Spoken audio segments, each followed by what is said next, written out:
Hi friends, welcome to our channel. Brahmamudi serial next ఎపిసోడ్లో ఏం జరగబోతోందో ఈ వీడియోలో చూసి తెలుసుకుందాం.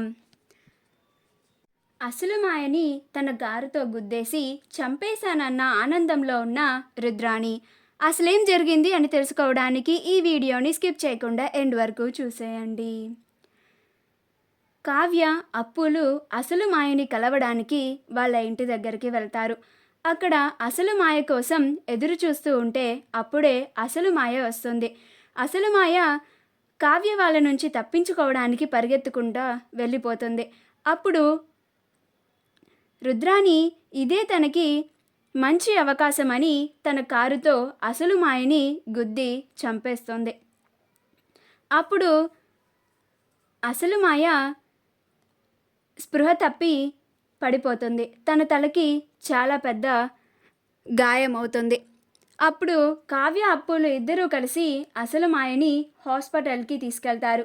అక్కడ కావ్య డాక్టర్ గారితో మాట్లాడి అసలు మాయకి ట్రీట్మెంట్ని చేయిస్తూ ఉంటుంది. అప్పుడు డాక్టర్ గారు, తలకి చాలా పెద్ద గాయమైంది, మా చేతుల్లో కూడా ఏమీ లేదు, మా ప్రయత్నం మేము చేస్తాము, ఇక అంతా ఆ పైవాడిపైనే భారం వేస్తున్నాం అని అంటారు. అప్పుడు కావ్య, ప్లీజ్ డాక్టర్, ఎంత ఖర్చైనా పర్వాలేదు, ఆ పేషెంట్ మాకు చాలా ఇంపార్టెంట్, ఆవిడని ఎలాగైనా బతికించండి అని అంటోంది.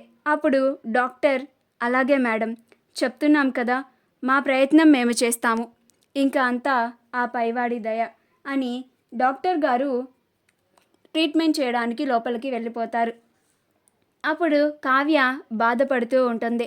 ఏంటప్పు ఇలా జరిగింది, ఎలాగైనా సరే ఈ మాయని స్పృహలోకి రాగానే మా ఇంటికి తీసుకెళ్ళి అసలు నిజం బయట పెట్టాలి, అప్పుడే మాయనికి, ఆ దొంగ మాయకి జరిగే పెళ్ళి ఆపగలుగుతాను, లేకపోతే నేను ఆ పెళ్ళిని ఎలా ఆపగలను, ఇక నాకు ఏ దారి లేదు అని బాధపడుతూ ఉంటుంది. అప్పుడు అప్పు, బాధపడకక్క, ఎలాగైనా ఈ మాయని మనం కాపాడి కోలుకునేలాగా చేసి నిజాన్ని నిరూపిద్దాము, నువ్వు కంగారు పడకు అని అంటోంది. అప్పుడు కావ్య, కంగారు పడకుండా ఎలా ఉండమంటావు అప్పు, కళ్ళ ముందు ఉన్న ఒక్క అవకాశం కూడా చేజారిపోతుందేమో అని చాలా భయంగా ఉంది, ఇప్పుడు ఆ మాయ లెగవకపోతే నేను ఆయనకి, ఆ దొంగ మాయకి జరిగే పెళ్ళిని ఎలా ఆపాలి, ఇంకా నా చేతిలో ఏమీ ఉండదు, పాపిష్టిదాన్ని, నేనే నా భర్తకి వేరే అమ్మాయికి పెళ్ళి జరుగుతుంది అంటే సంతకం చేశాను, అలా చేసి ఉండకపోయినా బాగుండేది, ఇప్పుడు అలా అన్న మా అత్తయ్య వాళ్ళిద్దరికీ పెళ్ళి జరిపించకుండా అయినా ఉండేది, నేనే అంతా చేతులారా చేసుకున్నాను అని తన తల బాదుకుంటూ ఏడుస్తూ ఉంటుంది. అప్పుడు అప్పు, అక్క ఏం చేస్తున్నావు, ఇదంతా నీ తప్పేం కాదు, ఇదంతా ఆ మాయ చేసిన తప్పు, అందువల్లే నువ్వింతలాగా బాధపడాల్సి వస్తుంది, మనం ఏం చేసైనా సరే ఖచ్చితంగా ఆ పెళ్ళిని ఆపేద్దాం అని కావ్యకి ధైర్యం చెప్తూ ఉంటుంది. రుద్రాణి తను అసలు మాయని చంపేశానని భ్రమలో చాలా సంతోషంగా డాన్సులు వేస్తూ ఉంటుంది.